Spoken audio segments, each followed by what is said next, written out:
Welcome to Real Coaching Radio, the podcast for coaches by coaches. We are here to teach you how to get the most out of your clients and yourself. This is where beauty meets the beast, brains meet brawn, and science meets, well, bro science. Welcome to Real Coaching Radio.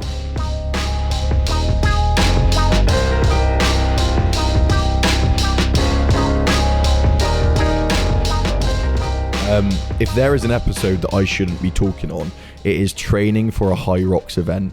Any type of endurance event is something I should actually not be speaking on. I've done 4 half marathons in my time, and I have cried 3. That was a lie. I just lied. I've done 3 half marathons in my time, and I've cried after every single one. So I won't be doing any Hyrox events. But if you have a Hyrox event coming up, I know Mark has done a couple. I think he might be up towards 5, maybe 6 events. He's got a few coming up. And when it comes to your training and what to do and how to set that up, Mark's got a wealth of knowledge when it comes to endurance sports. So I think for you guys, if you're unsure of what to do with your training when it comes into Hyrox, this should be a great episode for you to understand what to do and basically to not go too specific too early on. I think that's what I see in a lot of programs for sports, and people go sport specific way too early on, when there's a lot of GPP, or what we call general preparation, that we can do to help you guys get in the best shape or give you the best chance of doing well, or at least as well as you want to do in a Hyrox event. Any event really. It's just a case of not being specific too early on. But this episode should hopefully give you a good understanding of what to do and how to set your own training up for a Hyrox event. If we had a program to sell you, I would be telling you that, but we don't. But what we do have is, if you're in Bristol, Origin Athletic, the gym that Mark owns, the gym that I coach at, we are changing our Thursday sessions to be a Hyrox specific session. So if you did want to come down and actually look at how to train a little bit better for Hyrox events, then by all means come on down if you've got a competition coming up soon and you want to get a little bit extra fitness and a little bit more guidance on how to actually train properly. But without any further ado, guys, enjoy the episode. This is Real Coaching Radio. Well, let's go for this. So, what is the furthest you've ran? Just straight running. So, yeah, if you were to go for, if not now, but when you look back at all the different runs you've been on. Well, the furthest I've ran is a marathon. And an act performing a marathon. Yeah. Have you? Well, I've done events that are 30 miles long, but it's not not all running. So what's that, run, walk stuff? Yeah. But the furthest I've ran is the marathon. What time did you get? The fastest time is 2 hours and 36 minutes. What pace is that? Oh, fuck knows. What average pace? I don't even know anymore, mate. That was so this was maybe 2010. Okay. 2011. So it's a long time ago now. What's the worst run you've ever done? Most painful run you've ever done? Because I've got one that sticks in my mind. But that's probably because I don't like running. So there's 3 of them, and they were all rubbish. I mean, when I did that charity thing with my brother last year, some of those runs were pretty painful, but that was literally because I just did no training for it whatsoever. Yeah. And my back was a bit wrecked already, so probably didn't help. I don't get the ultra stuff. I understand it, but you got to have something wrong with you, surely. I think I'd like to do an Ironman at some point in my life, but ultras, 100 milers, I just can't really be bothered. Yeah, that's genuinely my thought of it. Is I know it is a challenge. Because I also think this isn't any discredit or to anything that they do, because a 100-mile event is amazing.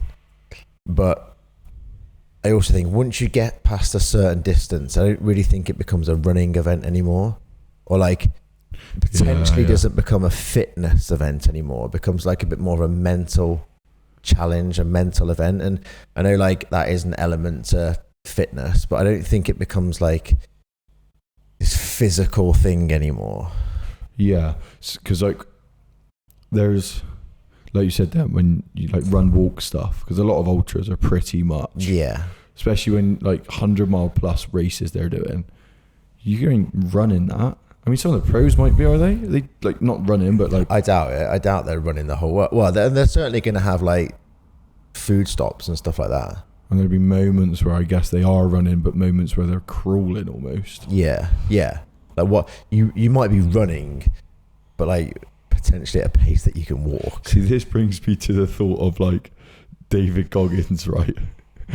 Now, I read his book, really good book, Can't Hurt Me, and it goes into like all of his SEAL training and stuff like that. And like, yeah, strange, just geezer's like, just very, very angry. Yeah, he's a bit tapped, isn't he? So he failed on an event, in a swimming event, where they tie your hands and feet together, right? And you've got to swim with your hands and feet tied together, and like, either I don't know what the event is, but then he put on Instagram the other day, right?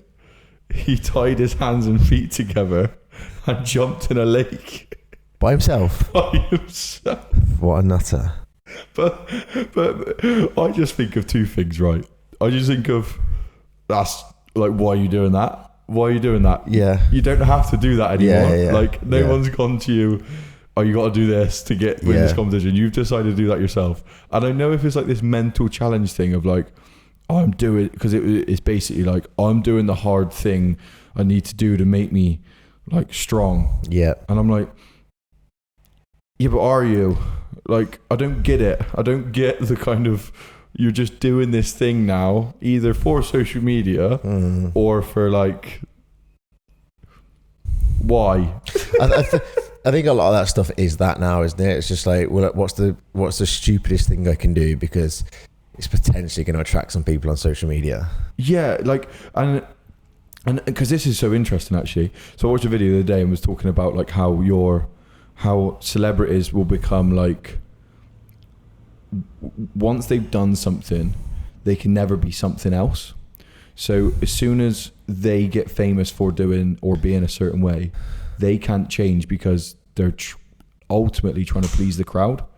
That is true though. Like this Dahmer documentary, right? If the guy who's played Jeffrey Dahmer ends up in like a comedy or something, it's going to be weird. Not taking that serious, are you? And it's the same when it goes to like, look at Ross Edgley, right? Yeah. Geezer's like, I'm going to run a marathon with a tree. And now now he's like swimming around Loch Ness like for 50 hours just cause. Yeah. And I got a picture in my mind, right? This is what my mind goes like. He's having Sunday roast with his family and he goes, I've got it. I'm going to swim around the whole of America pulling a tree. Pulling a tree. And I was just like, oh, not again. Yeah, his mum just absolutely. But like, where does it stop? Like, what? I'm gonna swim around the world. But this is the thing. Like, he's got to constantly up himself. His mum's just like, Ross, do you really think this is a good idea? Yeah, because if he goes like, right, I'm just gonna do this 10k, everyone's just be like, doing a charity run, 10k, right, yeah, cool. But like, and that's the thing of like, everything's so extreme now that it's the ultra runs I don't understand, purely because I've done 3 half marathons in my life. Every single one I've done, I cried afterwards. It was the worst thing I've ever done. I got pulled across the line of the Bristol half marathon by this old geezer who's like, I don't know, in his 50s. And he's like, you can do it. And I'm like, I can't do it. And got cramp in like every part of my leg. So I'm like straight legged crying as I run across this line. But running kind of brings us on to the topic of today. How to improve your performance for Hyrox events. Yep. What is this? What's the first thing we need to focus on? Be good at running. Right, okay, cool.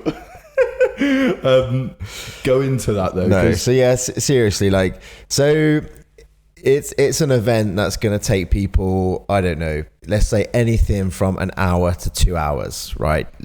Depending on your current fitness levels. So wherever you sit on that spectrum, you've firstly, more than anything, even if it's not just running, you've got to probably get used to exercising for that amount of time, kind of like continuously.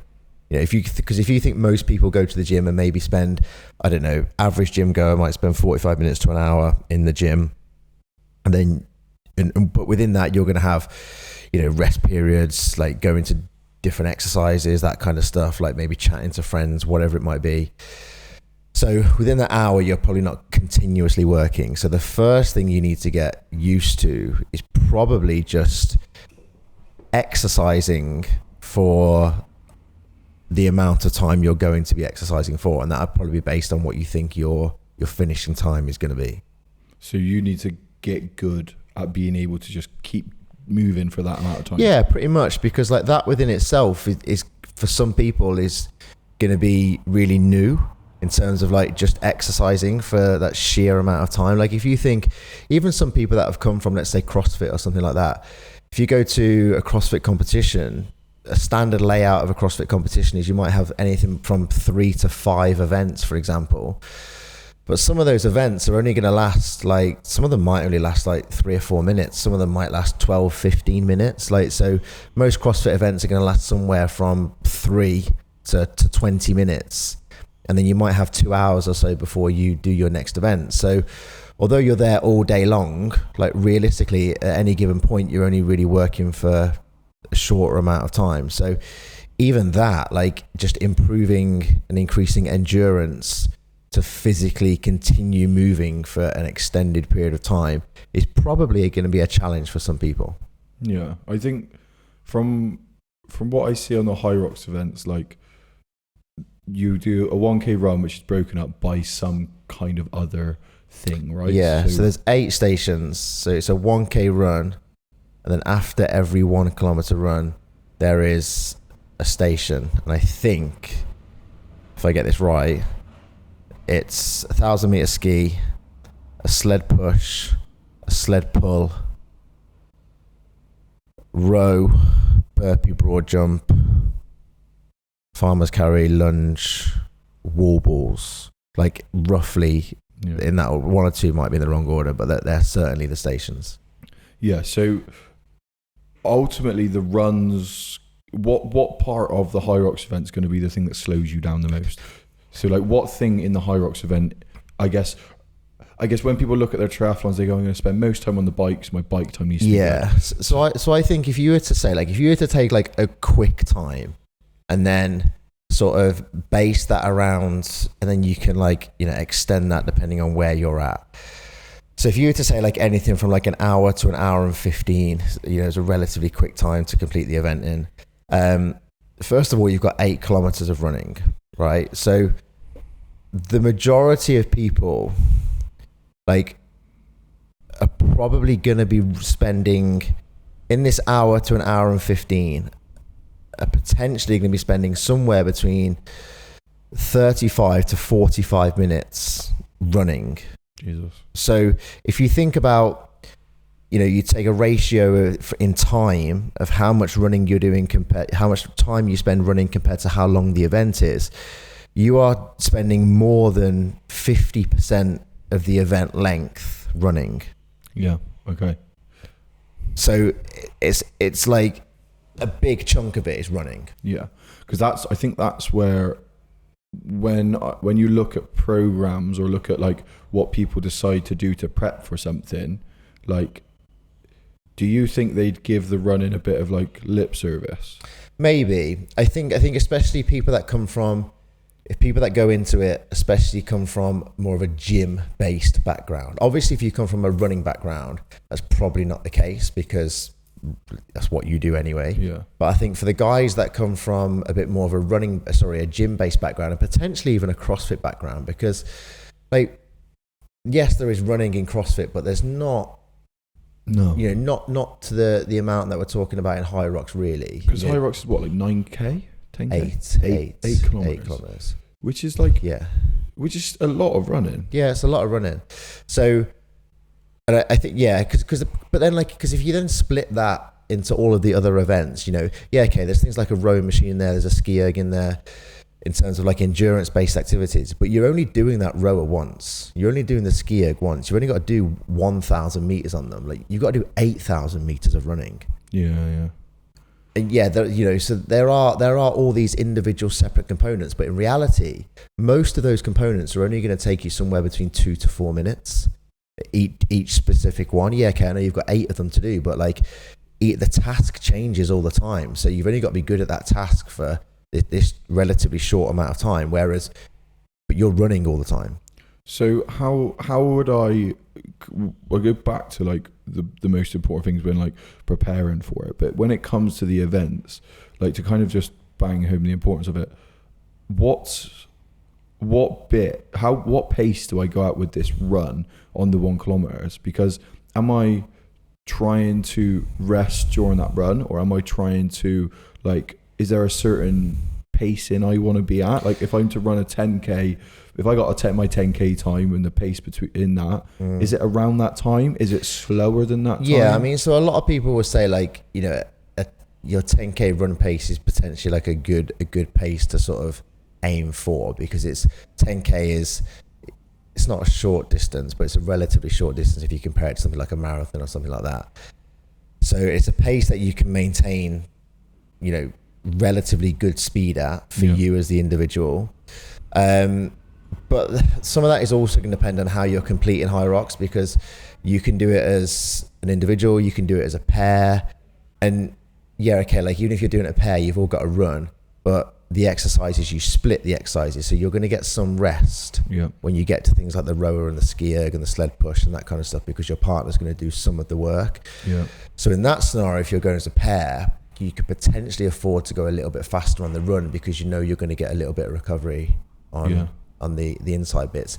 And I would say, like if you were to take the rowing machine, for example, and you were to take a certain speed on a rowing machine, the amount of effort it's going to take you, the amount of additional effort it's going to take you to maybe go 5 seconds faster on a rowing machine over the 1,000 meters, I think is too much effort for what it's going to take.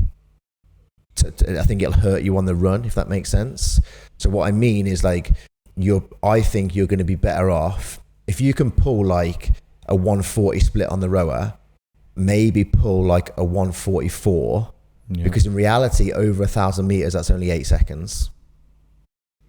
And that makes a difference. But the effort levels, like the effort to get from 144 to 140, and you can easily make that 8 seconds up on a run, like quite quickly. But if you hit the rower hard, that's going to hurt your running more than 8 seconds. So if I'm doing 1,000 meter row, how long's that taking you in one of these events? I think me and Sam were pulling like 135s maybe, but I think like having spoken to Sam, when we next do it, we're going to try probably pulling like a 140, so going a little bit slow on the rower, and realistically, like, because you've also got to play this to your strong points. Like Sam and I are stronger on all the inside components. You're looking at the last event, there was like these 2 guys that were winning it, and who were in front of us, and on every time we got onto the inside event, whether it be the row, the ski, the sled push, whatever, we were catching them. But then you get out on the run, they're gone, and they're gone again. So like, we were stronger on the inside bits and they were stronger on the running, and ultimately there was more running, so they won. So because you're stronger on the inside bits, it seems logical to go, oh well, actually I'm going to put the effort in on this on the inside bits, because I'm stronger at it. It's my strong point. Where in reality, like if you're strong at that, you're going to be strong at that no matter what. I think that you need to put the effort in on the run. I think the event is won and lost on the run. That means that kind of going into your training to do this, because you said you're like all the indoor events you're actually pretty good at, running would take up the majority of your prep for this. Pretty much. I mean, like, more running essentially, but obviously, like, I enjoy training in the gym, so I'm never really gonna neglect that. No, but like for someone, if I'm looking to do a Hyrox event, kind of the priority would be to make sure my run's getting good. The priority would be to make sure your run is good, because like that is also really going to have carryover into so many other things. Because like if you're good at running, apart from learning a little bit of technique, you're likely going to be fairly good at rowing. You're likely going to be fairly good at the ski erg, because they're both like cardiovascular based exercises. So your lungs are going to be able to carry you through. Where it might hurt you is things like the sled push and the sled pull if you've never really done any form of strength training before. Because although the sled's not that heavy, like it's still got a good amount of weight to it.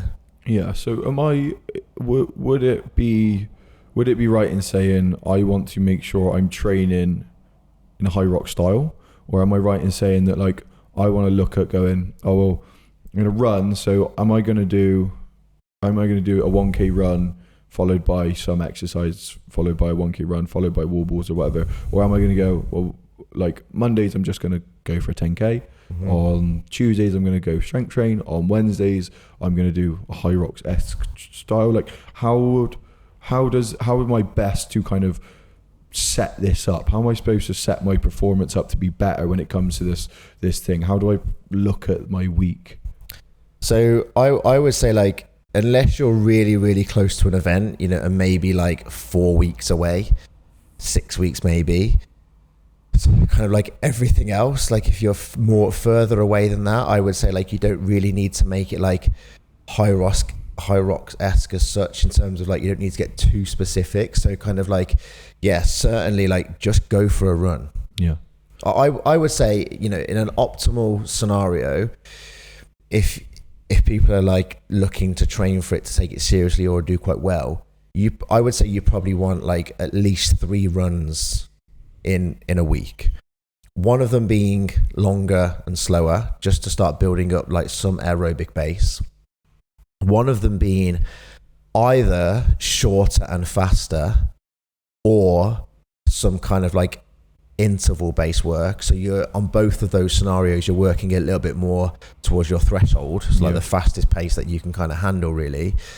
And then one of them, like running on tired legs. So what I mean by that is maybe replicating some Hyrox stuff. Yeah. And one of the biggest mistakes I see a lot of people do is they will kind of like within their training, they'll do like 1k run into a 500 meter row, for example, and then rest, and then interval that, and then do it again. But Hyrox, although you're running and then going into something, you've got to remember that you're coming out of something and going back onto another run. So if you're going to run into wall balls, run into row, and then rest, for example, and then interval that, you're still not really getting used to running on tired legs, because you're having rest before you run. Yeah. So realistically, you probably want to flip that. So like 500 meter row hard into a run. Yeah. So like get used to running when your legs are already tired. Get used to running when you're out of breath. Yeah. Okay. Because that's got to be really hard for people to. 100%. It's so different to just going for a run. Okay. Cool. So I'm spending 3 times a week running. What else am I doing alongside that? So I would say outside of that, again, if you're relatively far away from the event, then you just need to start working on like real basic strength work. Yeah. So let's look at like where you need to be strong for Hyrox. So the heaviest movements in there are going to be the sled push and the sled pull. So you need some relatively good leg strength. So squats, deadlifts, lunges, you know, follow some sort of strength program that progresses those. Yep. You need relatively good upper body strength, but primarily like upper body pulling strength, because it's not a sled drag, it's a sled pull. So you're physically pulling it towards you. I mean, there is a box that you're in, which is maybe, I don't know, if I was to guess, maybe 2 meters long. So you can hold on to the rope and walk back with it for 2 meters and then go back to the front of the box. But that's going to take, exactly, it's really slow. So you're better off being able to use your upper body. So then again, like some form of strength program that's going to increase upper body strength. So pull-ups, dumbbell rows, that kind of stuff. Yeah. as you get close to the event, probably getting a little bit more specific in terms of like, you know, you're pulling a rope, which is, it has a different grip to things like a barbell if you're doing pull-ups, or a dumbbell if you're doing dumbbell rows, for example. So, you know, I'd probably suggest having some exposure to a sled. Yeah. Now, we don't actually have a sled. And, you know, fortunately, upper body pulling strength is not really a weakness of mine. But, you know, using the rope is something that, you know, we don't do much of. Because we don't have a sled, I just do a load of legless rope climbs. Yeah. You know, it's not the same, but it's a rope and it's pulling. Yeah. So if I could do some legless rope climbs, I can pull a sled. Yeah, there's some carryover there. Yeah. Okay, cool. So where do people then, in the event, where are different types of people likely to fall down? So as in, like, if I'm coming at this and I am a runner, what should I focus on? If I'm coming at this like from a strength training background, what should I kind of focus on? So I'd say if you're coming at this from a runner's background, and again, like, some of this is going to depend on, you know, what type of running you do, but let's say it's more endurance based. Like, the likelihood is your strength elements are what's going to slow you down. And yes, although, and I mentioned this earlier, like, if you're good at running, like, you're probably going to have, you're probably going to be good on the rower and the ski erg because you probably got a good set of lungs on you. But like last time Sam and I did Hyrox, in our category, we were the fastest out of everybody on the ski erg, and we were the fastest out of everybody on the rower. Yeah. Now, we weren't the quickest runners, but like what we have got is like some leg strength and like total body power, if you like. So, and technique, I guess. And technique, yeah. So I would say if you're coming from a running background, probably your main focus would be to get stronger, because there's the sled, the push and the pull. You probably don't do much like loaded carries. Like, there's a farmer's carry where you're holding onto kettlebells. Again, they're not particularly heavy, but if it's something that you just don't do, your grip is probably going to lack. Yeah. And probably just like, you know, total body strength to be able to carry something for a relatively extended period of time, I guess. It's really interesting because, like, if I'm coming at this, different people will come at it from different points of view. Yeah. And it's like, do you see then, or like you mentioned already, people who come from the gym tend to struggle with the run, so that should be the focus for those guys? I think so. I think if you come from a gym background and you know that you don't do much running, then running needs to become a priority. Yeah. Because there's so much of it. I think, unless we went like, I think unless we went complete opposite ends of the spectrum, but even then I still think, like, if you just took a runner who does no gym work and you took a gym bro who does no cardiovascular work and just put them both in the event, I think the runner will win. Yeah, 100%. Unless they're that weak that they physically can't move the sled. Yeah. And then forever. Do you know what I mean? And then, but I think the runner will win, just because there's so much of it. Yeah. So Hyrox events, like, building that big aerobic base by basically looking at an estimated time of what you think you may do that. Yeah. And then what you may do the event in, and then just going, right, I need to be able to work for that amount of time. Yeah. So this one long, steady state, slow run that I do. Yeah, but I mean, initially, like, if your running's not that good and you need to build up just time working, you know, you might just set like work towards like a 60-minute AMRAP of things like a 500 meter run, 1,000 meter bike. Like, even though there's a bike not in it, like, just initially working for a period of time is maybe something people need to get used to doing. Because this is the thing, like, this seems to be one of the events that doesn't attract very many new people, but it does. Oh, it actually does, you know. Does it? Yeah, there's quite. So the last couple that I've done, I would say, like, the range of ability, like, mate, the amount of times, like, we've been doing the event and there's people walking. There's people that walk the event. Like, I think, and that's one of the really good things about it. Like, it is so inclusive. That's so good. That's so good. And anybody can do it. There's people that are going there to try and get the world record. There's people that are going there who, for them, like, it's a massive challenge just for them to be able to complete it. Yeah. They're not even really worried about time. They just want to get around. Yeah. So this is where I'd say then, if it does attract beginners like that, would be like, just be aware of how taxing running can be. Yeah. If you've never done it before, like running is really difficult. And that's where like genuinely using things like bikes or like rowing machines, like something which doesn't have that much impact, kind of will actually play a good part, especially when you are that distance away from the event. Like, would you say like anything 8+ weeks away? So if I'm 12 weeks, if I'm 20 weeks away, ideally you'd probably be giving yourself a good sort of like 6 to 8 months if you wanted to do really well. Yeah. You know. Yeah, realistically you'd be giving yourself. I don't think so. Realistically, you'd be giving yourself like a good sort of like 6 to 8 months lead time. Yeah. Interesting. Very interesting. Closer to the event, what am I doing? I mean, closer to the event, like, to be honest, like, I would say still not, I say not too specific, but that might confuse people. And the reason I say not too specific is because, like, in reality, the event itself, the most skillful thing there is a wall ball.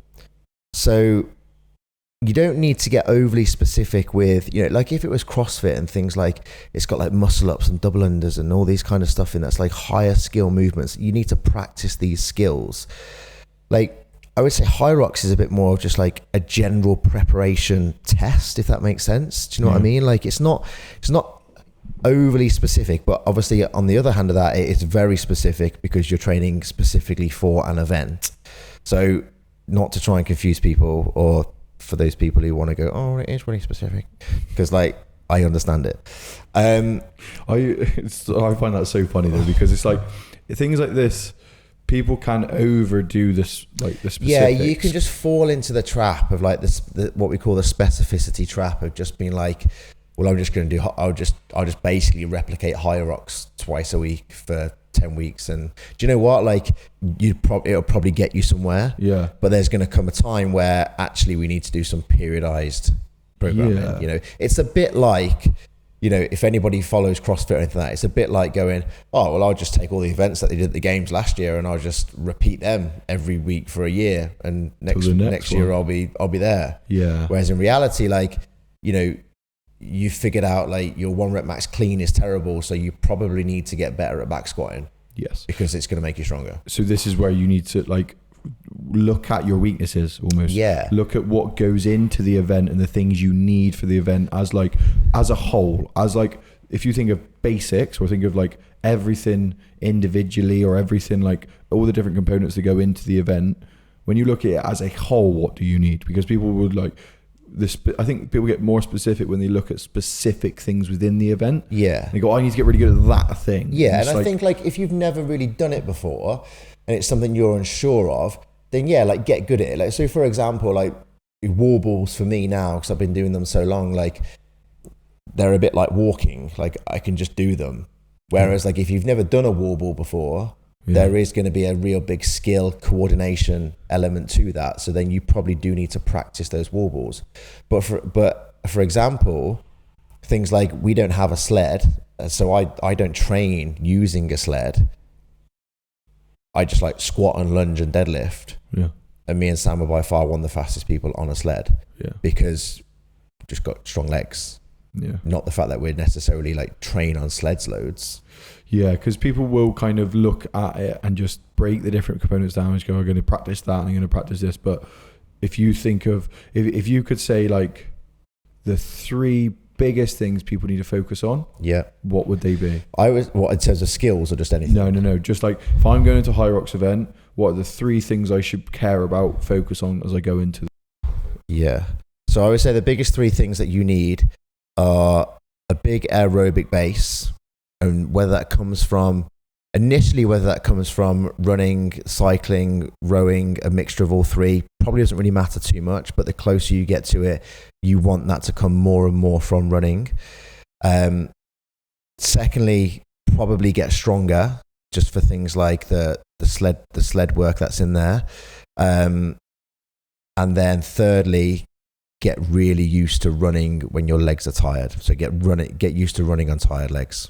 and then upper body pulling strength. Like maybe a little bit of shoulder work, because you got and grip strength within that, because like you've got the carries, you got quite a lot of wall balls, so like you need to have like relatively some decent endurance in your shoulders. But again, if you're just some good solid structure to like your upper body and lower body training, then if you don't know how to do that, like any decent personal trainer will be able to structure some solid strength training into your programs. And then when it comes to the actual day, having a plan. Yeah, having a plan of how you're going to split the work, how you're going to structure it, how you're going to split the rower, how you're going to split the ski erg, how you're going to split the burpees, whatever it might be. And again, like depending on whether you're doing that individually or whether you're doing it with a partner, probably depends on, if you and your partner have got slightly different strengths and weaknesses, that might depend on how you're going to split it up. But certainly knowing how you're going to split it up before you start is going to be a good idea, rather than like getting to the ski erg and going, oh, so what should we do? Because for example, so on the ski erg, Sam and I, we were just doing like 30 seconds on each. So like, whoever got to the ski erg first would just go straight in 30 seconds, and then the next one would jump on 30 seconds. So, so for me, that then knows like in training, I can just do, if I did like a 10-minute EMOM, 30 seconds on, 30 seconds off on a ski erg, like I'm replicating what we're doing within that. I roughly know what sort of pace I can hold for 30 seconds. So it gives you an idea of what sort of pace I can hold in the day for 30 seconds. But then also the other thing to think about with that kind of stuff is, as you're working like that, so for example, like let's say, we've done like a couple of 30-second stints in, and then like, we've maybe got one left each, which will get us to the 1,000 meters. And I do 30 seconds, and then, Sam has to do like the best part of, 20, 25 seconds to finish it off. One of the things to consider if you're working with a partner is we're going back onto a run, but I've just had the best part of 30 seconds rest, and Sam's coming straight off a ski. But then equally, there might be times where, later down in the event, like we get to the rower, for example, and it's me coming off the rower last and we're going straight into a run. So you've probably got to know each other's run paces well enough as well, because, one of you's going on to a run having had a little bit of rest, one of you's going straight into a run having not rested. So again, kind of getting used to doing some of that kind of stuff as well. Yeah, because I suppose as well, like when you come back from the run though, one of you's got to go straight into something. Yeah, so it's exactly. Like, how do you work that? Because like, I don't know if I'd be better off. Well, the way we worked it was like literally just we took it in turns. Yeah. So Sam started the first one, I started the second one, Sam started the third one, I started the fourth one, and like that's literally how we rolled with it. Yeah, and if we're done before, whoever's on there last is on there last type thing, because there ain't nothing you can do about that really. I mean, when it comes to like the wall balls, for example, it's 100 wall balls, so like we just did 50 each. Straight off the bat. Yeah. Yeah. And then with things like, I think what we might do this time with the row and the ski, rather than it being like 30 seconds, is maybe do like 250 meters each. Right. So then like, you're definitely working for, we're hitting that 1,000 meters that way, rather than just like 30 seconds on until we hit 1,000. Yeah. And then like burpee broad jumps, we were doing like 5 each and then change. Yeah. So yeah, like definitely have a plan of how you're going to build your way through the workout. Yeah, cool. Well, technical issues have been great today. Yeah, which is just what I like. I love technology. When are you doing your next Hyrox event? Well, I've actually just booked one. I've got a couple coming up first, I think, but I've just booked one for Munich, which will be good. Nice. So yeah, Sam will do that. I don't think you'll see me at one of these Hyrox events. I might be on the stands, kind of like cheerleading outfit. It is. Do you know what? It is, even just to come and spectate, it is actually quite a cool event to watch. It looks like the thing that I really love about it, and is like, if you've ever thought of like CrossFit as something you want to do, but the skill component and the fact that you don't have 8 hours a day to train kind of puts you off. Like, I feel like this is a brilliant way to get involved. Yeah, and the other thing that I think is really good about it is, so you get put into like different heat times and different wave categories, but it's something like, so that obviously the first wave will go, but then they release a wave after that, something like every 15 minutes. So, but the good thing about that is like, you it never gets highlighted whether you're first or last. You don't know. You've got no idea. You could be on your like third run, someone's on their first. Exactly. Or someone's on their ninth. Like, and you literally have no idea, because like these waves are just coming out all of the time. So like there is constantly like a new sea of people entering the event. So like literally you've got no idea where you are. So like, but that also means like if you're somebody who's like a little bit apprehensive about, I don't want to come last, like, because some people don't turn up to like events and competitions because they're concerned about that kind of stuff. But this is an event where you don't need to be concerned of that, because no one knows. Nobody will know.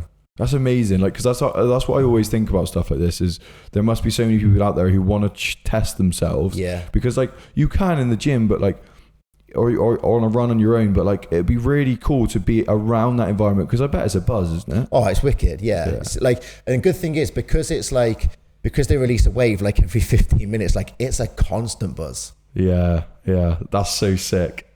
Like it is cool. It is cool. What time are you going for? We need. So at the minute, like we're just. I think our fastest one was like an hour and 3, maybe. It's like we want to get under the hour, sub 60 minutes. What does that mean? Your running pace is?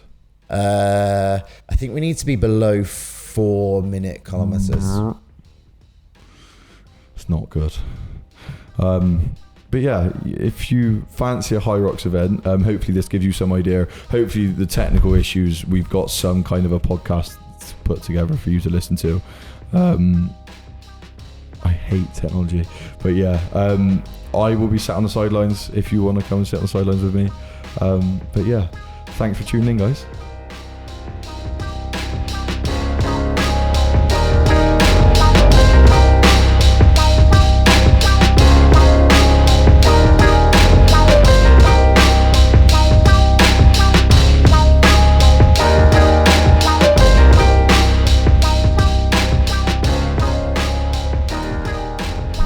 I hope you enjoyed that episode, guys. Hopefully we'll be back talking about doing bicep curls and doing things that I know to talk about. I don't even know how to talk about them, really. I just do them. But hopefully we can get back to doing those type of things soon.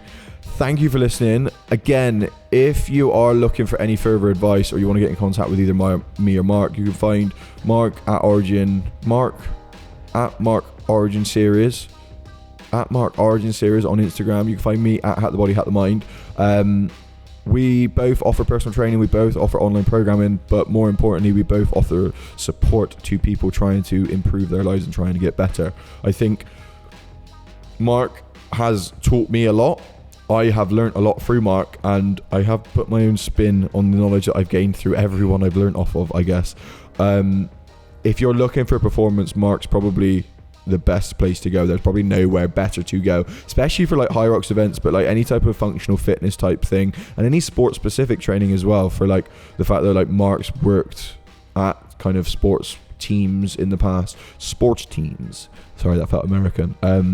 And for me, I'm very much trying to look after people's mental health when it comes to their body image and how to train, kind of to make sure that they're not beating themselves up so much. So two different, very, very different approaches, I guess, and very different niches, in the sense of Mark is everything performance. I am pretty much everything mental health and empathy, I guess. And like, not just in the sense of I want to help people's mental health. I'm training to be a counsellor right now.